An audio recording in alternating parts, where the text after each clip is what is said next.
Ma'am साहब, रामू ये तेरा दिमाग तो नहीं खराब हो गया? तूने अपने हाथ कैसे उठाया? इतना भोला मत बनिए साहब। अरे अभी तो एक चाटा मारेंगे तो देखो। इसका दिमाग ही मत चल गया क्या? क्या हो क्या तुझे? पगला गया, बौखला गया, इस तरह से हाथ उठा रहा है अपने मालिकों पे, क्या हुआ है? सर पे चढ़ा रखा है, ये बात है। तो मैंने कितनी बात बोला है, नौकरों को ना नौकरों की तरह रखना चाहिए, लेकिन तुमने तो भाई बना रखा है। कोई दिक्कत परेशानी हो तो पास में बिठा के पूछते हो क्या है क्या नहीं, पैसों की मदद कर देते हो। अब देख लो कितना सर पे चढ़ गया। तुम्हारी बीवी पे हाथ उठाया, तुम पे हाथ उठाया आज इसने, और चढ़ाओ सर पे। ऐसी इज्जत मिलती है नौकरों से फिर। जितना शांत हो जाओ रामू ने अगर हम दोनों पर हाथ उठाया तो कोई वजह होगी, वरना आज तक कभी इसने ऐसी बदतमीजी नहीं करी है, ऊंची आवाज में भी बात नहीं करी है। हाथ उठाना बहुत बड़ी चीज है, कोई तो ऐसी वजह होगी जो उसने हाथ उठाया। रामू क्या मैं जान सकता हूँ कि ऐसी कौन सी वजह है, ऐसी कौन सी गलती हो गई हमसे जो तूने अपने मालिकों पर इस तरह से हाथ उठा दिया? बस कीजिए साहब, ये भोले बनने का नाटक मत कीजिए मेरे सामने। आपको नहीं पता ही आपकी सती सावित्री बीवी ने क्या किया मेरे साथ? हैं? नहीं जानते आप कुछ भी? क्या बोलना चाहता है तू? किस बारे में बात कर रहा है? और ऐसी कौन सी बात होगी जो तूने अपने मालिकों पर इस तरह से हाथ उठा दिया? क्या वजह है? वो तुम इससे अभी भी पूछे जा रहे हो कि क्या हुआ है? तुम्हारी बीवी पे हाथ उठाया है। अरे इतना भी शांत नहीं होना होता है जीवन में कि कोई भी दो कौड़ी का आदमी उठ के आया तुम पे हाथ उठा दे तुम्हारे ही घर पे, और तुम कुछ ना बोलो। अभी मुझसे पूछे जा रहे हो कि क्या हो गया, क्या बात हो गई। पुलिस को बुलाओ, उसको डंडे पड़ेंगे ना, तब अक्कल आएगी इसे। अरे मुझे कुछ नहीं पता है क्या हुआ है। तूने आकर हम दोनों को थप्पड़ मारा और उसके ऊपर से तू इल्जाम लगाया जा रहा है कि हमने क्या कर दिया, क्या हुआ है, क्या बात नहीं पता है। मुझे कुछ भी आइडिया नहीं है कि तू किस बारे में क्या बात कर रहा है। ढंग से बता कि तूने हमें थप्पड़ क्यों मारा है? अब आपकी बीवी के पास आया था मैं मदद मांगने। मेम साहब,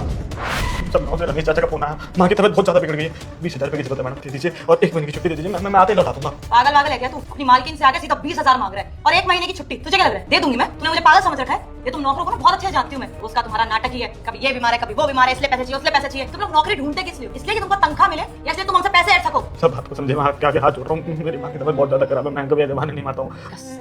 ये ना नौटंकी मेरे सामने करने की जरूरत नहीं है। ये इमोशनल ड्रामा बहुत अच्छे से पता है मुझे। हर दूसरा नौकर यही करता है, उसकी या तो मम्मी बीमार हो जाती है या तो बाप बीमार हो जाता है, यही तो चलता है तुम लोगों का। लेकिन मैं ना तेरी बात में आने नहीं वाली। मेहनत से कमाते हैं हम पैसे, तेरे को तनख्वाह मिलती है ना उतना बहुत है, उससे 1 रुपया भी तेरे को ज्यादा नहीं देने वाले हम, समझ आई है? और छुट्टी की तो सोचियो भी मत। एक दिन की भी अगर छुट्टी नहीं ना, मेरे घर से काम से निकाल दूंगी मैं। साहब, मेरी माँ मर जाएगी।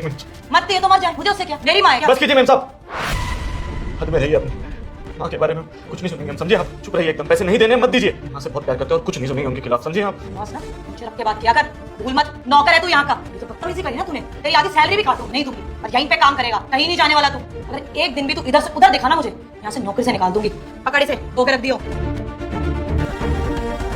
20,000 रुपए मांगे थे साहब, क्या इस घर में मेरी 20,000 की औकात भी नहीं है क्या साहब? आपकी बीवी ने मुझे 20,000 देने से मना कर दिया। मुझे नौकरी पे तो साहब जैसे जानवरों को रखते हैं वैसे रखा हुआ है, छुट्टी तक नहीं दी इन्होंने मुझे। मैं कहीं और से 20,000 का इंतजाम कर लेता, लेकिन मुझे यहाँ से जाना ही नहीं। बेवकूफ आदमी, तुझे थोड़े से पैसे चाहिए थे तो मांग लेता मुझसे। अगर तेरी मेम साहब ने नहीं दिए तो मैं दे देता। इसका मतलब है कि दूसरा से आके हाथ उठा देगा हम पे, हैं? अरे कुछ पैसों के लिए कोई नौकर अपने मालिकों के साथ ऐसी बदतमीजी कैसे कर सकता है? कुछ पैसे, अब उन कुछ पैसों की वजह से ना आज मेरी माँ इस दुनिया में नहीं रही है। अगर ये 20,000 रुपए दे देती ना और मैं अपनी माँ का इलाज करवा लेता अच्छे से, तो आज मेरी माँ मेरे साथ होती साहब। इस औरत की वजह से अनाथ हो गया हूँ मैं। चाहिए साहब, मेरी माँ मुझे छोड़ के चली गई है साहब, बहुत दूर चली गई साहब। मैं चाहकर भी वापस नहीं ला सकता उसको। देख रामू, तू खामा का बात हम पे डाल रहा है। अगर तेरी माँ की जान चली गई तो उसमें हमारा क्या दोष है? हम पैसे नहीं दे पाए तो ठीक है, वो हमारी गलती है।